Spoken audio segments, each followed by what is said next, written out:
చూస్తే ముట్టు, తెలిస్తే అంటు అన్నట్టు మనకు పెద్దవాళ్ళు చెప్తూ ఉంటారు. అంటే మనకు తెలియనంత వరకు ప్రసాదాన్ని ఇది స్వామివారి ప్రసాదము అని కళ్ళకద్దుకొని, నమస్కరించుకొని తింటుంటిమి.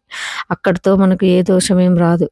బట్ ఇప్పుడు తెలిసింది. సో, ఆ టైంలో ఏమన్నా తిన్నామా అనే ఆందోళన వేస్తుంది ప్రతి ఒక్కరికి.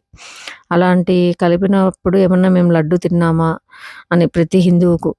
స్వామికి ఇవన్నీ ఏం పట్టవండి. ఆయన ఈ జగత్ రక్షకుడు, జగత్కారుడు. సో, ఆయనకిలాంటివన్నీ పట్టవు. ఆయన నిరాకారుడు కూడా. సో, ఆయనకు ఈ అన్ని లెక్కలు ఆయన తర్వాత తెలుస్తాడు. ఎవరెవరు ఇలా చేశారు అనే లెక్కలన్నీ ఆయన పైన తర్వాత తేలుస్తాడు. సో, ప్రతి హిందువుకు నేను చెప్పొచ్చేదేంటంటే, మీకు కుదిరితే ఒకరోజు దీక్ష అనేది చేయండి. అది కూడా ఈ మెయిన్ అమావాస్యలోపు ఒకరోజు దీక్ష చేయండి. ఆ రోజు స్వామిని క్షమించమని వేడుకోండి.